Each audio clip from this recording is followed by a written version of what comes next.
क्या inverter AC को non inverter AC बना सकते हैं? या फिर ये नॉन इन्वर्टर एसी को इन्वर्टर एसी बना सकते हैं? एक हमारे दोस्त ने पूछा है, तो मेरा आंसर है नो, बिल्कुल भी नहीं बना सकते। अब क्या रीज़न है, क्यों नहीं बना सकते? आज कंप्लीट इस वीडियो में हम सीखने वाले हैं। उससे पहले मैं बताना चाहूँगा कि अगर आपने चैनल को सब्सक्राइब नहीं किया है, तो चैनल को सब्सक्राइब कर लें और बेल आइकन को प्रेस करके ऑल पर क्लिक कर लें ताकि हमारे आने वाली न्यू वीडियो की नोटिफिकेशन आपको मिल पाए और ऐसे ही इम्पोर्टेंट टॉपिक पर वीडियो आप देख पाएँ। तो चलिए हम टॉपिक की बात करते हैं कि इन्वर्टर एसी को नॉन इन्वर्टर क्यों नहीं बना सकते। उससे पहले आपको समझना होगा कि एयर कंडीशनर काम कैसे करता है, चाहे वो नॉन इन्वर्टर हो या फिर इन्वर्टर टाइप हो, काम कैसे करता है, ये समझना काफ़ी इम्पोर्टेंट है। अगर इस फील्ड में आप इंजीनियर बनना चाहते हैं, टेक्नीशियन बनना चाहते हैं, तो आपके लिए ये इम्पोर्टेंट होगा जानना कि एयर कंडीशनर काम कैसे करता है। एक चीज़ मैं यहाँ पे क्लियर कर दूँ, सारे रेफ्रिजरेशन सिस्टम एक जैसे ही काम करते हैं, चाहे वो रेफ्रिजरेटर हो या फिर डीप फ्रीज़र हो, विंडो टाइप एयर कंडीशनर हो, स्प्लिट टाइप एयर कंडीशनर हो, इन्वर्टर टाइप एयर कंडीशनर हो, सारे एयर कंडीशनर रेफ्रिजरेशन सिस्टम एक जैसे ही काम करते हैं। थोड़ा स्प्लिट टाइप में और विंडो टाइप में थोड़ा-सा डिफ़रेंस होता है। क्या डिफ़रेंस होता है? इसको हम वीडियो में आगे चल के हम सीखेंगे। लेकिन उससे पहले मैं यहाँ पर क्लियर कर दूँ कि रीज़न क्या है कि इन्वर्टर एसी को नॉन इन्वर्टर क्यों नहीं बना सकते? सबसे पहला मेन रीज़न है कि वोल्टेज का डिफ़रेंस होता है। कैसे? क्योंकि inverter type air conditioner DC volt पर रन करता है, कंप्रेसर हो गया, फैन मोटर हो गया, डीसी वोल्टेज पे रन करता है। और जबकि जो non inverter type air conditioner है, वो डायरेक्ट एसी करंट पर रन करता है, 220 के एसी करंट पर रन करता है। कुछ सिस्टम ऐसे होते हैं जो 440 वोल्ट पर रन करते हैं। ये मेन डिफरेंस ये होता है। अब कैसे नहीं बना सकते इन्वर्टर टाइप एसी को नॉन इन्वर्टर क्यों नहीं बना सकते? क्योंकि बना तो सकते हैं, इसको भी ध्यान रखिए बना सकते हैं, लेकिन कैसे? इसको हम लास्ट में बात करेंगे। पहले हम समझ लेते हैं कि क्यों नहीं बना सकते? क्या चेंजेस होता है, क्या डिफ़रेंस होता है उसमें क्यों नहीं बना सकते? क्यों? क्योंकि जो इन्वर्टर टाइप एयर कंडीशनर होता है उसका कंप्रेसर जो होता है वो डीसी करंट पर रन करता है। मेन तो ये हो गया, डीसी करंट पर रन करता है। आउटडोर फैन मोटर हो गया वो भी डीसी करंट पर रन करता है। अब आउटडोर का कंडेंसर और फैन मोटर, ये तो डीसी करंट पे रन करते हैं। अब डीसी करंट पे रन करवाने के लिए आप डायरेक्ट वायर नहीं कनेक्ट कर सकते हैं। वायर अगर डायरेक्ट कनेक्ट करेंगे तो वो एसी करंट हो जाएगा, 220 का एसी करंट हो जाए अल्टरनेटिंग करंट हो जाएगा। अब डीसी करंट को बनाने के लिए यानी कि जो आउटडोर का फैन मोटर होता है और आउटडोर का जो कंप्रेसर होता है, डीसी करंट पर रन करवाने के लिए एक मदरबोर्ड की ज़रूरत पड़ती है, एक पीसीबी की ज़रूरत पड़ती है। जो कि पीसीबी जो रन करवाता है, उसे प्रोसेस करवाता है, उसमें छोटे-छोटे कंपोनेंट लगे होते हैं जो कि एसी करंट को डीसी में कन्वर्ट कर देता है। एसी करंट उसमें जो पीसीबी होता है, पीसीबी में एसी करंट ही मिलता है 220 का। लेकिन उसमें कंप्रेसर जो है डीसी पर रन करने वाला है, आउटडोर फैन मोटर डीसी पर रन करने वाला है, इसलिए पीसीबी लगाया जाता है ताकि वो वोल्टेज को कन्वर्ट कर सके। पीसीबी का यही काम होता है। चाहे वो अब देखिए मैं पीसीबी एक सामने आपको दिखा रहा हूँ। ये पीसीबी है सपोज़ दैट मैं आपको एक पीसीबी दिखा रहा हूँ। इसमें एक ट्रांसफ़ार्मर लगा हुआ है। ध्यान से देखिए ये ट्रांसफ़ार्मर है। इसके जो पीछे का जैक होता है ना इसमें 6 पॉइंट होते हैं इसमें 2, 2 4, 4 दूनी 8 8 पॉइंट है, 4 पॉइंट इधर है, 4 पॉइंट इधर है यानी कि 4 पॉइंट इधर, 2 इनपुट है, 2 आउटपुट है यानी कि 2 220 का करंट जाता है और 2 आउटपुट निकलता है जो कि डीसी में कन्वर्ट होके निकलता है।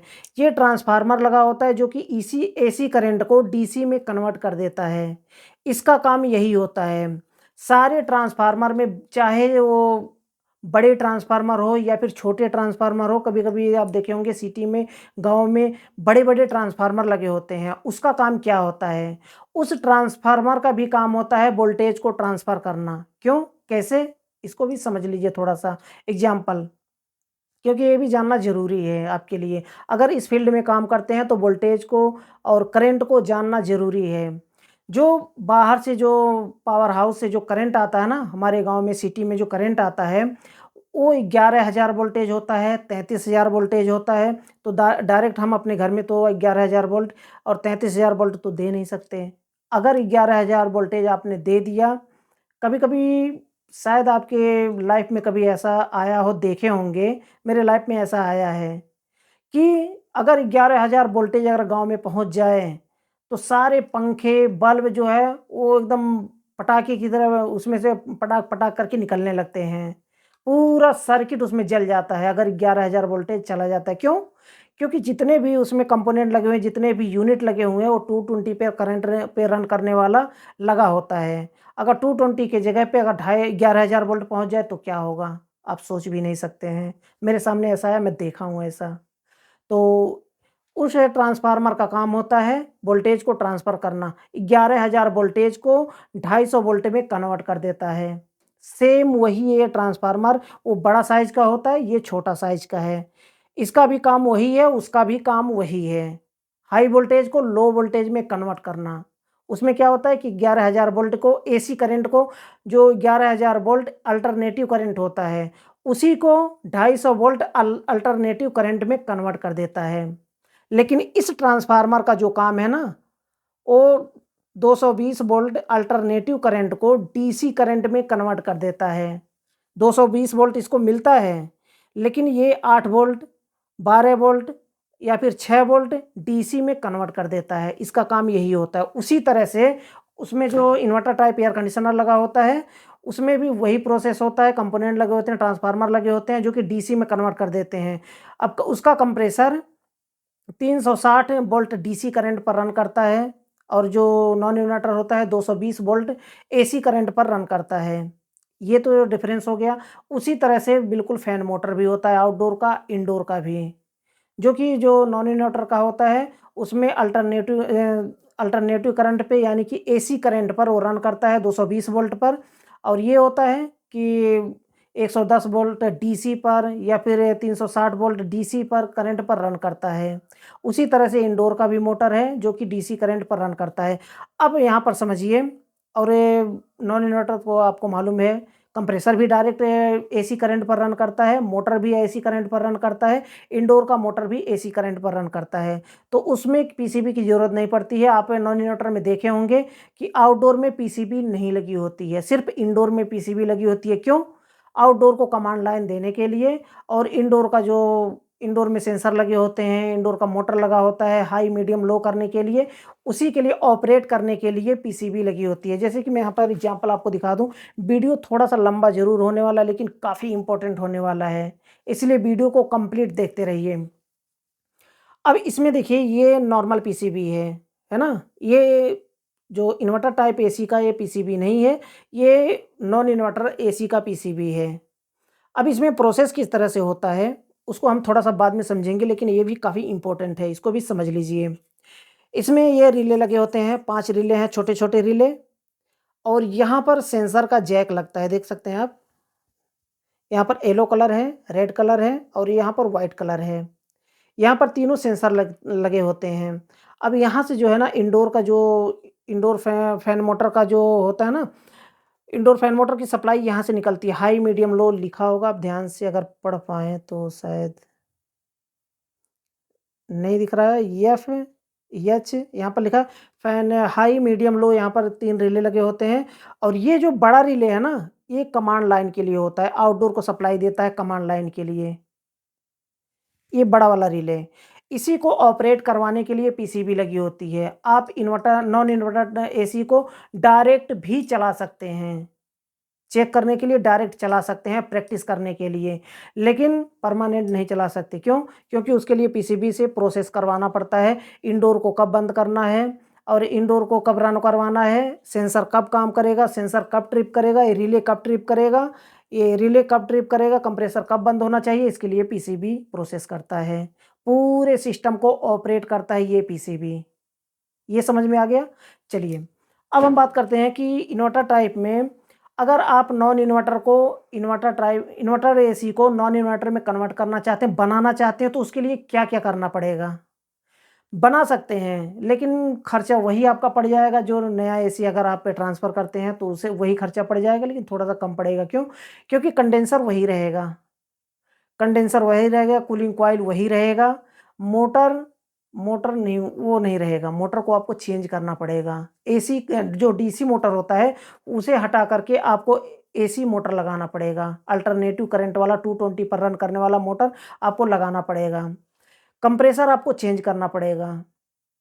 और आउटडोर में जो इन्वर्टर टाइप में एसी में जो पीसीबी लगा हुआ है, उसे भी निकाल देना होगा। अब आउटडोर में कंप्रेसर आप चेंज कर दिए, इन्वर्टर का नॉन इन्वर्टर का कंप्रेसर आपने लगा दिया, जो एसी करंट पर रन करता है। मोटर आपने चेंज कर दिया, आउटडोर कंप्लीट हो गया, है ना? आउटडोर में इतना कंडेंसर चेंज करने की ज़रूरत नहीं है। कंडेंसर में सिर्फ़ रेफ्रिजरेंट का साइकिल बनता है और कुछ नहीं होता है। तो ये तो हो गया आउटडोर में। इनडोर में आपको क्या करना है, इनडोर में अगर पीसीबी सेम मिल जाती है, जो कि यहाँ पर जैसे मैं आपको दिखाऊँ, तो यहाँ पर है ना, ये 220 के करंट पर रन करने वाला जो है ना मोटर है। अगर आपको जैक मिल जाता है जो कि डीसी करंट पर रन करता हो, ऐसा पीसीबी आपको मिल जाता है तो आप उसमें जैक में कनेक्ट कर सकते हैं, नहीं तो इंडोर का पीसीबी भी चेंज करना पड़ेगा। इंडोर का पीसीबी और इंडोर का मोटर दोनों चेंज करना पड़ेगा। बस इतना सा चेंज करेंगे तो आपका जो इन्वर्टर टाइप एयर कंडीशनर है वो नॉन इन्वर्टर बन जाएगा, और जो आपका इन्वर्टर है नॉन इन्वर्टर बन जाएगा।